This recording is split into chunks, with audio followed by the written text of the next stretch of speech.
Ganda. Naayos po yung isang dome. Maliit na dome. Sa harap na dome. Ayan. Belfry. Ang dome po ng Belfry. Napakaganda, di ba? Okay. Pasok tayo sa loob ng katedral. Ito po ang sa wheelchair, di ba? So, since hindi naman tayo wheelchair, dito tayo dadaan sa kabila. Hindi naman bawal, pero mas maganda na dito. Ayan po. Manila Cathedral. Ayan, may misa yata. Oo, usually 12 o'clock entrance. Ito po.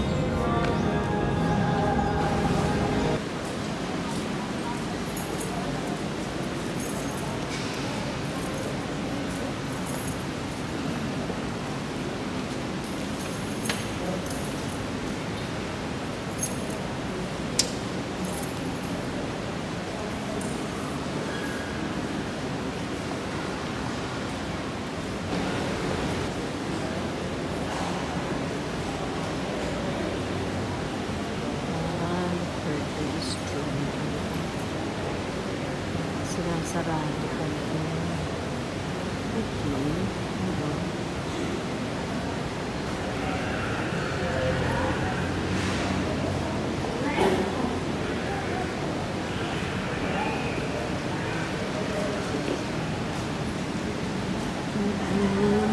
Hindi ko lang po sigurado, pero siguro na yung cross. Yung cross po na ginamit ng 500th year of faith. Check natin dito sa nakalagay. Ganda na ng stained glass windows. Time check. 12:50 almost. 12:50 ito. Archbishops of Manila. Yung Archbishops of Manila.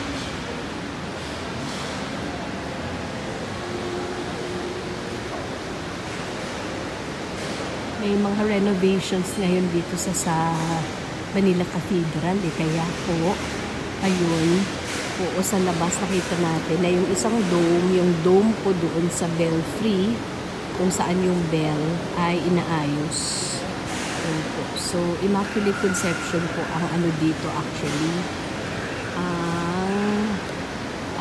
Patron. Yes. Primary patron. Yes po, dun sa San Agustin Church. Ewan ko ba kasi yung nasa altar, parang ang tingin ko po St. Paul. Aaralin ko pa po ha. May kasalan po yata na magaganap in a while. Kaya yung mga ninang at ninong ay nandidiyan na. Ready na po sila. Meron pala silang souvenir shop dito. So, ayan. Tapos dito po, meron pang punta muna tayo dito. For mass goers only, nakalagay po doon. Ayan po si St. Peter, the Apostle. Kaya it's possible na doon, kasi neighboring churches sila, Peter and Paul.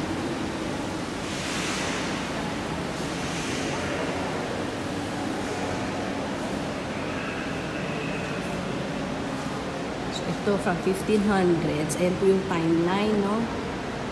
Si Miguel Lopez de Legazpi as conquistador appointed a parcel of land for the church of the new settlement. The Church of Our Lady of the Immaculate Conception was a simple structure of nipa and bamboo administered by secular priest or parish priest Juan de Villanueva. 1571 nagsimula.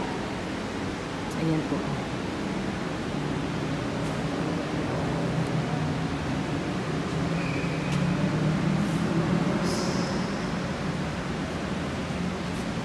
Ayan po ang papal bull. Pinirmahan ng Santo Papa. The wooden church was damaged by a fire that swept through Manila.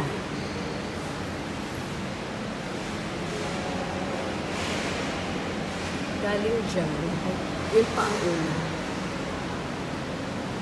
First Cathedral by Fray Domingo de Salazar, OP.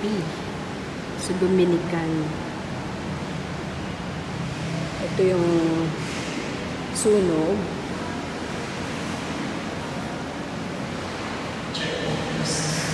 Tapos 2nd cathedral was built kasi nasunog nga po. Tapos 1600 at midnight, December 31, 1600, 29 years after Manila was established, a very strong earthquake hit the colonial capital. 1600 pala yun. December 31 pa man din. Uso pala yung mga New Year, no? Katulad nung nangyari po doon sa Japan na January 1 naman. So, medyo ganyan-ganyan ang galaw ng lupa. Hindi lang natin alam, no? Ay, delikado. 1603. 1610. 1614. Third cathedral na. Kasi ano na naman ang nangyari? Oo, resumption order. Siguro na-stop kasi. Suspended upon his death. Na namatay pala. The second cathedral was conceived during the reign of the third Archbishop of Manila, Fray Miguel Benavides, who initiated the project. Pero it was suspended because he died in 1605. Ito naman ang third cathedral. The cornerstone of the new cathedral was laid by Archbishop Miguel de Poblete, who personally went on foot around Manila to solicit donations for the cathedral project. That was in 1654. Tapos, 1662, ito na po, partially reconstructed na si cathedral. Formally opened to the public by Archbishop Miguel de Poblete on June 7, the Feast of Corpus Christi. Tapos 1667 to 1681, fourth cathedral na. A singular bell tower flanked the left of the structure, which was comprised of quarried adobe stone, lime, and gravel. The main altar made of molave and the retablo and ceiling murals were completed by this time.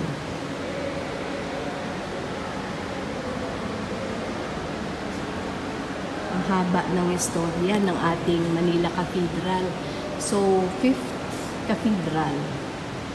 Archbishop Pedro de la Santissima Trinidad Martinez de Arizala became Manila's vicar in 1747.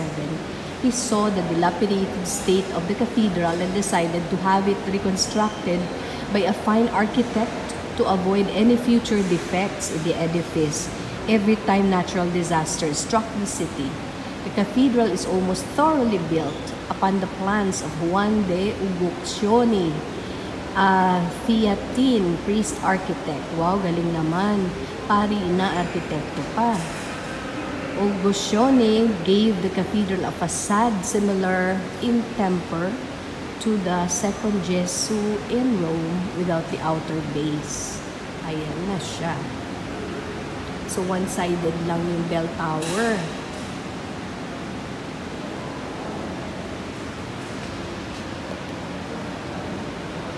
The cupola of the cathedral was torn down and replaced by one made of bricks due to neglect and deterioration. The nave is also repaired at this time. Hindi pa yan ang metal. Yung 1737. Ito. Ayan na, ang earthquake.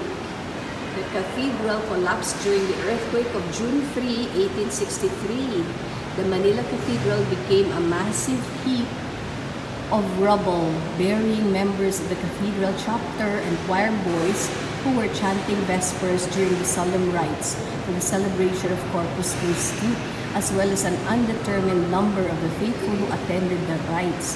It took 3 days for workers to retrieve the bodies of victims beneath the cathedral ruins. Grabe! Corpus Christi pa naman, no? 1863. Tapos, eto na. Ayan, no? Yung nakita natin kanina. Oo, ganyan siya dati. So on the night of September 16, 1852, an earthquake shook, damaged, and destroyed churches and other edifices in Manila, leaving the facade and other areas of the cathedral in very severe condition. Hindi na naman nakaligtas sa earthquake. So, the sixth cathedral, designed by Nicolas Valdez, was opened to the public on March 31, 1858. The restored cathedral possessed an entirely new facade. Removed were the pediments and columns framing the side portals and the Baroque moldings framing the high windows over these doorways. Left was a clearer visual space, interrupted only by the coupled pilasters that mark each vertical bay. Introduced was a neoclassic facade with its architrave or trave and triangular pediment over the main portal. Sculptured figures topped both ends of the main facade's first level and graced the semicircular pediment of the upper story that was in 1858. That was in 1858. Ayan ang architectural evolution po. So 1879, the seventh cathedral was blessed and consecrated on December 8, 1879 by Archbishop Pedro Payo, who worked tirelessly to ensure the funding and completion of the new cathedral. Ayan na. So 1872, 7th, may 7th cathedral. Ayan siya. Started when the architects Luciano Oliver, Vicente Serranoy, Salaveri, and Eduardo Lopez Navarro began working on it, apparently in succession. The cathedral hewed closely to the Uguccione plan, although the number of side chapels beginning at the right of the entrance were increased. The squarish capitals of the plan of the church was Byzantine. Its tall nave and the clerestory were similar to those of the early Christian Byzantine basilicas. Its details combined elements from different styles, such as Baroque dome, Romanesque tympanum and rose window, and Gothic recessed portal. Si Isabelo Tampinco designed and executed the decorations on this elegant portal. The bell tower, a six-tiered polygonal structure from the fifth cathedral, stood detached from the main church and connected by a corridor to the facade.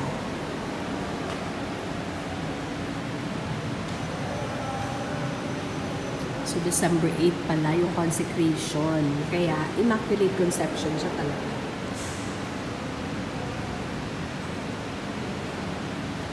Another earthquake na naman. Ay, nasira ulit. Ayan po, oh. Ayan, ang nasira, ang bell tower niya. Grabe, no? Wow.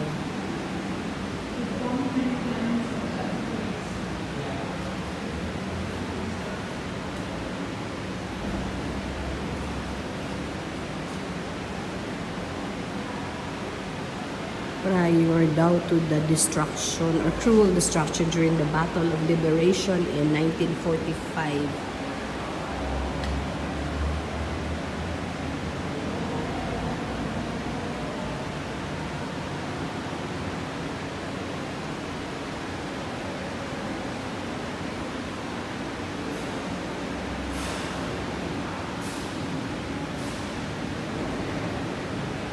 (2014, 2017).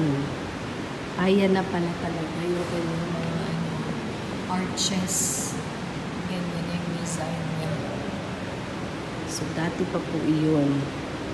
So, 2012, 2014.